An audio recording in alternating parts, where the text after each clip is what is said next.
Assalamualaikum warahmatullahi wabarakatuh. Waalaikumsalam warahmatullahi wabarakatuh. Kembali lagi di channel Radar Banyuwangi di program Pojok Trek. Iya.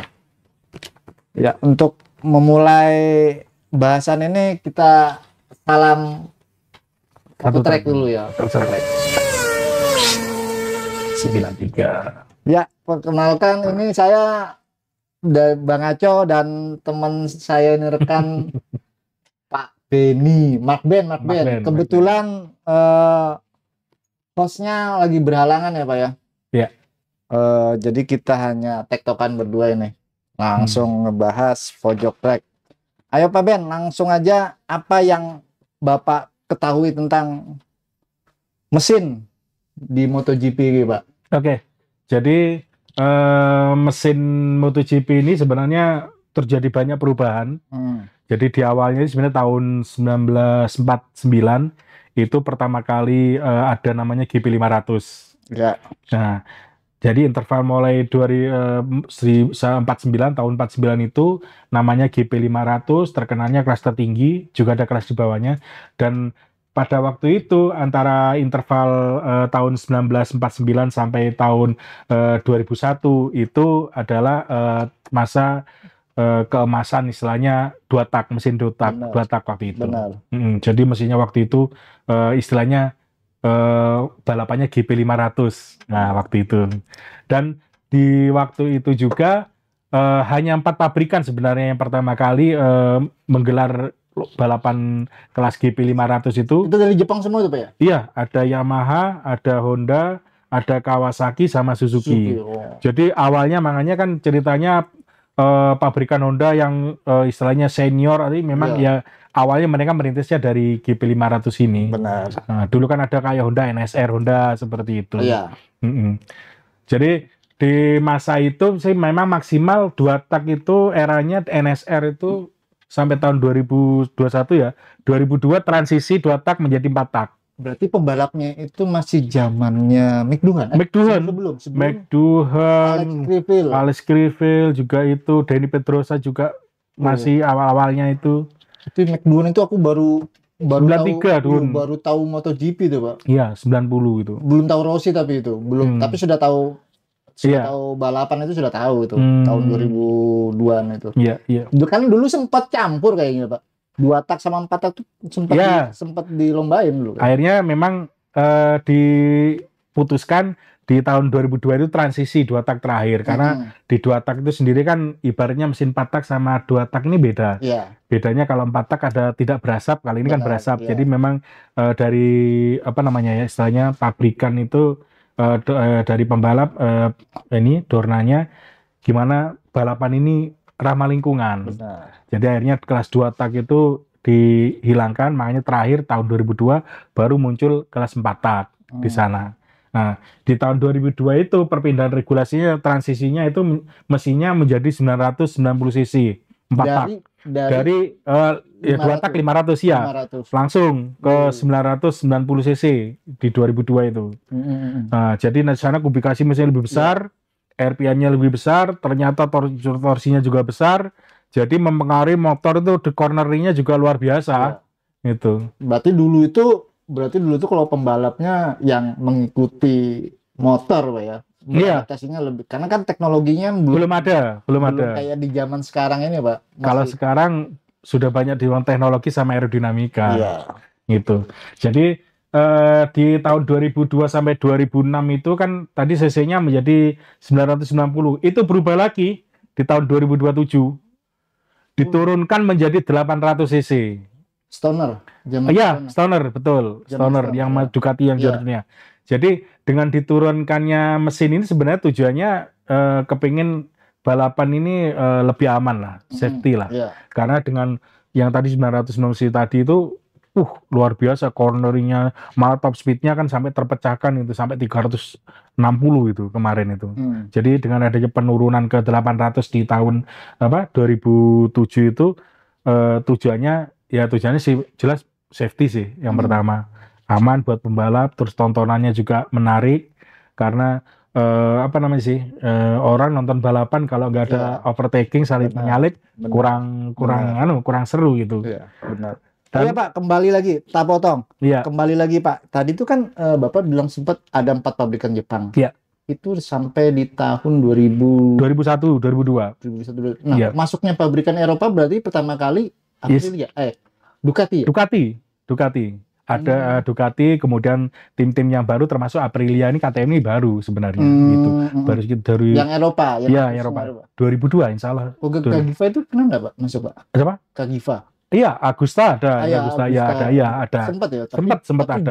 Taman gitu. Maksudnya yang mengawali dulu di 49 mulai tahun awal itu adalah pabrikan Honda. Makanya kan Honda terkenal sebagai pabrikan yang paling sukses.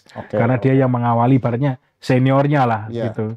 Cuman akhirnya kan yang masih bertahan sampai sekarang sebenarnya kan Honda sama Yamaha. Kawasaki sudah mundur, Suzuki juga sudah mundur kemarin.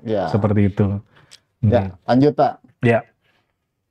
Kemudian yang terjadi di tahun 2012 itu terjadi perubahan lagi dari 800 yang turun 2007 tadi menjadi 1000 cc. Terakhir Casey Stoner juga pensiun itu, pensiun. Cuman dengan naiknya ke 1000 cc ini ada pembatasan limiter sama ECU, engine computer unit. Benar. Jadi di pemerataan semua grid. Jadi tujuannya biar semua sama. Jadi baik itu pabrikan sama Jepang maupun Eropa maupun satelit semuanya statusnya sama. Nah, cuman bedanya nanti di sana kan ada penambahan aerodinamika yang di era. Berarti munculnya di tahun segitu, Pak? Iya, tahun segitu. Aerodinamika iya. Karena zamannya Casey Stoner masih belum ada. Zamannya Iannone sudah muncul. Loris Capirossi sudah muncul itu. Ada winglet itu Ducati malah itu. Yang pertama kali mengawali adanya winglet itu aerodinamika itu Ducati gitu. Tapi gigi sudah masuk gitu ya? Sudah masuk dia. Oh iya, Pak? Sudah masuk, iya. Cuman dia kan masih belum langsung ngeh, tapi dia menemukan teknologi yang di Ducati itu. Kemudian sampai ini di tahun 2004 ini masih bertahan di mesin 1000 cc. 2024 ini. Tapi nanti ada perubahan lagi regulasi tahun 2027. Di mana di 2027 ini mesinnya akan diturunkan lagi menjadi 850 cc. Jadi penurunan tujuannya sama. Karena motor-motor sekarang GP ini waduh luar biasa sekali ya. Top speednya sekarang kalau nggak salah itu KTM Binder 366 di Mugello waktu itu. Top speednya itu. Padahal sebelumnya 350, 360. Ini 366. Jadi tujuannya Dorna ini sendiri sebenarnya ya yang pertama kembali lagi safety. Safety-nya, kemudian dengan adanya itu juga tontonannya lebih menarik. Terus kemudian aksi overtaking nanti tujuannya bisa kelihatan. Dan yang paling penting sebenarnya ini kembali lagi ke flashback lagi. Aerodinamika nanti dihilangkan, yang namanya red high device sama whole shot-nya itu akan dihilangkan. Karena apa? Karena ya satu budgetnya juga besar sekali sih kalau untuk pengembangan ke sana. Jadi nanti di 2027 ini red head device-nya itu akan dihilangkan sama whole shot yang penurunan depan maupun belakang. Kemudian juga sayapnya yang depan fairing-nya kayak kumis atau itu akan dimensinya dikurangi 50 mili, 5 cm ya dari yang sekarang. Terus kemudian panjangnya dari fairing lead depan itu dimundurkan 5 cm juga, 50 mili. Maksimal itu berarti? Maksimal, iya. Tujuannya apa? Tujuannya adalah ya pertama tentang aerodinamika. Kembali lagi nanti di 2007 ini adalah skill pembalap yang dimunculkan. Nah, saya tanya Pak. Ini pertanyaannya sebenarnya mau saya tanyakan kapan hari. Tapi memang regulasi ini sebenarnya memang terjadi per 5 tahun sekali. Apa karena Ducati ini benar-benar karena Ducati Cup ini baru makanya adanya terjadi regulasi. Tiba-tiba, bukan tiba-tiba sih, memang regulasi ini kan setahu saya selama saya nonton MotoGP itu per 5 tahun sekali itu memang ada perubahan.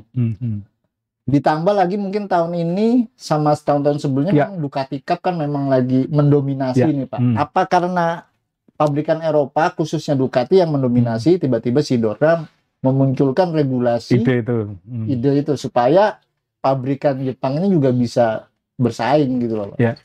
Gimana menurutnya Pak Beni Pak? Oke, sebenarnya kalau saya melihatnya ini sebenarnya mungkin kalau saya melihat Dorna dari sisi komersilnya juga ya. Benar. Karena apa? Kemarin waktu Honda menjuarai sampai Marquez juara 6 kali pakai Honda juga nggak ada masalah. Tapi begitu Honda pengembangannya Marquez cedera, kayaknya muncul sebenarnya ini dibaca oleh Dorna. Iya. Gitu. Kan kerasanya itu kan semenjak ini kemarin-kemarin. Ya, kemarin pas masih si Marquez mendominasi di Honda. Akhirnya ECU distandarkan. Iya, distandarkan. Karena itu tadi, saya kira ini kembali lagi ke tujuannya Dorna untuk mengamankan ini ya, biar tontonan semakin menarik ya. Jadi biar ini bagus. Karena apa? Memang ya itu tadi. Kemarin-kemarin waktu udah jadi juara dunia, tapi kok nggak ada pergerakan sama sekali. Nah, akhirnya kemungkinan dari sana belajar, melihat ya, biar ini tontonan makin menarik, jadi dibuat regulasi baru. Malah yang kemarin sebelum 2007, 2006 ini sebenarnya mesinnya akan di-freeze. Jadi nanti mesin 2005 yang digunakan pertama kali akan digunakan sampai tahun 2026. Termasuk yang dapat konsesi? Kecuali yang dapat konsesi Yamaha sama Honda masih diperkenankan. Jadi yang tidak diperkenankan ya otomatis Ducati, Aprilia, sama KTM. Karena mereka konsesinya kan konsesi B. Kalau Ducati A. Kalau di Honda sama Yamaha konsesi E. D. Dia yang bisa ini masih diperkenankan. Cuman ada pembatasan tadi. Jadi nanti itu mesin ini diberikan tujuannya yang pertama adalah kembali lagi ke budget. Kemudian biar fokus pabrikan ini ke tahun 2027 benar-benar murni fokus nol. Semuanya dimulai dari nol. Kayak ngisi bensin ya. Kita mulai dari nol ya. Jadi memang ini yang ya itu tadi akan semakin menarik. Cuman ya itu tadi konsensi yang dimiliki oleh Honda sama Yamaha ini saya kira ini sangat diuntungkan gitu loh. Nah, tapi tontonannya jelas pertama safety-nya tetap yang utama. Itu yang utama, Pak. Yang utama. Kemudian ini akan terjadi banyak overtaking. Kita lihat di Moto3 ada wingletnya nggak? Nggak ada kan? Nggak ada winglet, nggak ada red head device, whole set-nya nggak ada. Itu jadi sebenarnya kalau kita melihat Moto3 balapan itu betul skill. Betul. Soalnya kan motornya rata betul. Sama kekuatan motor. Masuk tinggal keluar tikungan kayak baris semuanya modelnya. Ini sebenarnya yang ditunggu. Zamannya Casey Stoner kan sebenarnya itu sebenarnya. Soalnya kalau saya nonton yang Moto3 itu Pak khususnya begitu masuk tikungan itu kayak baris. Beda pembalap pas keluar itu beda lagi udah. Betul. Sudah di overtake-nya pas waktu di tikungannya itu. Makanya Dorna itu tujuannya pengurangan mesin, terus pelarangan red head device sama whole set device itu tujuannya adalah mengembalikan lagi kompetitif balapan ini. Benar. Jadi murni nanti kembali lagi benar-benar skill pembalap. Kalau sekarang terjadi apa Bang? Sekarang terjadi adalah motor nyetir pembalap. Iya kan? Benar. Terus kalau sudah ada di belakang pembalapnya di depan kena turbulensi, dirty air namanya, udara kotor, akhirnya sering jatuh. Makanya dengan pengurangan aerodinamika itu terus sama buritan yang di belakang itu homologasi 1 kali nanti diizinkan. Jadi yang balapan itu kayak punya Ducati, punya KTM, Dengklik Power, istilahnya punya Honda. Itu cuma diperbolehkan 1 kali diperbarui dalam 1 musim. Dalam 1 musim. Iya. Jadi sebenarnya tujuannya dari Dorna sendiri untuk memangkas mesin dari 1000 ke 850 ini saya kira sangat bagus sekali. Biar tontonannya tidak membosankan, kembali lagi nanti Ducati Cup yang muncul nanti. Sebabnya apa? Yang sekarang terjadi mungkin, Ducati Cup. Tapi pada waktu Honda kemarin juara, meskipun cuma punya motor 4 di grid, tapi nggak ada apa sekali. Nah ini saya tetap ada persaingan. Nah, metode persaingan. Jadi nanti bener yang utama adalah skill pembalapnya nanti Bang, gitu.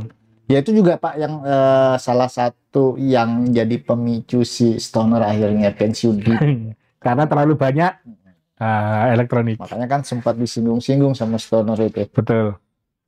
Akhirnya skill pembalap itu sudah nggak kepake lagi karena banyaknya gempuran teknologi. Betul. Ini akhirnya si motor yang menyetir si pembalap. Kalau dulu kan Stoner kan ibaratnya kamu buat aja motor sekencang mungkin, sisanya urusan saya kan. Iya, betul. Iya. Karena skillnya yang betul. Begitu juga mungkin era itu sekarang pembalap yang ada itu ya sisanya sisa Marquez sama Alex. Iya. Yang, Alex karena kalau yang saya lihat era pembalap sekarang itu sudah benar-benar ketergantungan sama teknologi. Teknologi, betul. Iya. Gitu. Marquez sendiri ngakui sebenarnya dia nggak suka dengan teknologi yang banyak ini. Akhirnya ya itu tadi Pak, potensi skillnya nggak kebuka, akhirnya kan nggak muncul. Betul. Makanya Ducati sepertinya ngambil Marquez ke pabrikan karena tahu Marquez orangnya nggak suka dengan juga kan salah satu itu. Kedepannya juga kesana. Itu tadi untuk pengembangannya betul-betul dari skill pembalap yang feedback dari pembalap bukan dari teknologi. Ya teknologi memang butuh Pak. Untuk di zaman sekarang kan pasti ya, namanya teknologi itu nggak bisa dibendung lagi sudah. Cuman mungkin biar lebih condong ke pembalapnya, skill pembalapnya memang betul-betul murni nih balapan, kan gitu Pak. Iya, oke. Karena ya itu tadi lagi si Dorna kan inginnya MotoGP ini semakin digandrungi loh Pak. Karena kan apalagi musim depan sudah Liberty Media. Betul ya, benar. Makanya tontonnya dibuat beda. Benar. Jadi dibuat rata juga. Makanya mungkin munculnya regulasi ini jadinya semakin ya itu tadi pabrikan Jepang juga bisa bersaing lah. Nah nantinya juga yang terjadi gini juga, nggak akan kita melihat motor di lintasan yang sangat rendah karena ada pelarangan red height device sama whole set itu tadi. Berarti yang belakang aja Pak yang dilarang? Depan belakang. Oh depan belakang? Depan belakang dilarang. Jadi kalau masuk tikungan begitu mau keluar tikungan set dikeluarkan lagi ya kayak kejadiannya di Mugello Marquez yang motornya loh kenapa kok atap ternyata terlalu rendah minta setupnya disamakan seperti GP24 jadi ini yang kembali lagi murni bener-bener nanti skill pembalap ini luar biasa ini yang ditunjukkan jadi nanti bener-bener kembali lagi motor yang disetir oleh pembalap bukan yang terjadi sekarang. Benar, Pak. Pembalap yang disetir oleh motor dengan adanya teknologi. Ya akhirnya itu tadi Pak. Potensi pembalap yang betul-betul kita ngomongin skill itu enggak kayak tontonan dulu, Pak. Betul. Cuman kalau dibilang semakin menarik ya menarik namanya kita. Jadi yang kita tonton itu selain balapan ya teknologi. Betul. Tetap teknologi tetap ada. Karena kan teknologi itu juga diaplikasikan ke sepeda motor massal loh, Pak. Salah satunya winglet. Betul. Ya kan ada juga kayak semacam rem. Sekarang loh motor-motor bebek matic aja ngerem kiri bisa yang kanan semuanya. Bisa ngerem kan gitu. Itu salah satu teknologi yang ada. Betul. Mungkin ya itu ada tumbler. Scooter brake. Itu salah satunya. Salah satu teknologi. Saya kira dengan adanya regulasi ini juga ada beberapa tambahan poin-poin penting ya kayak penggunaan bahan bakar. Penggunaan bahan bakar yang terjadi sekarang ini kan di 2004 ini masih menggunakan 40%. Masih tambahan lah. Nah, nanti di 2027 ini murni pure 100% harus ramah lingkungan. Jadi berpengaruh itu. Ya, berpengaruh. Jadi nanti ya kemarin sudah Repsol sudah nyoba kemarin tapi Repsol sudah lepas dari Honda ini ya. Kemarin sudah coba bahan bakarnya itu Marquez mengakui motornya ya memang sedikit ada perbedaan lah. Karena ya ibaratnya motor bahan bakar dengan timbal dan tanpa timbal ibaratnya seperti itu. Jadi memang ada sedikit perbedaan. Tapi bisa-bisa Pak karena gara-gara bahan bakar ini mau 100% ramah lingkungan, nanti bisa-bisa pemasoknya jadi tunggal ini. Ya, ini soalnya kan sementara kan bebas sekarang. Iya, bisa. Untuk bahan bakar Bisa, kan betul. bisa kan? Bisa mobil, bisa Petronas, bisa Repsol, ataupun Elf itu bisa semua. Jadi nanti kesempatan sih. Yang penting saya kira kalau bisa semakin banyak vendor yang membuat itu, saya kira lebih bagus. Pertamax turbo gitu ya kan, Pertamina bisa mas seperti itu. Kan? Jadi bisa. Jadi ini sebenarnya membuka celah untuk vendor-vendor bisa gabung di kelas MotoGP kelas para raja ini karena promosinya kan sangat luar biasa seperti itu. Bang Aju. Terus ini Pak, menyangkut masalah tadi saya ada dengar kabar Pak. Ini sebenarnya ya saya nyelentik ke beda ke ini ya bahasan ya. Di luar bahasan mesin.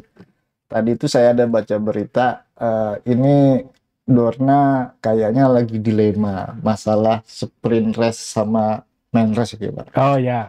Soal ada dengar mungkin ya betul. Soalnya akhirnya yang ditakutkan nanti untuk minggu ini Jorge Martin itu ngeklaimnya di sprint race Pak. Itu yang ditakutkan Pak. Karena apa? Takutnya nanti tiket yang di hari Minggu basi wes. Iya. Tapi nggak bisa. Nggak kurang greget. Padahal kan adanya sprint race ini kan supaya penonton semakin ramai. Nah, ini gimana Pak? Ini sedikit aja lah Pak. Ya, sebenarnya itu sprint ini itu. Dengan adanya sprint dari segi bisnis masuk. Maksudnya apa?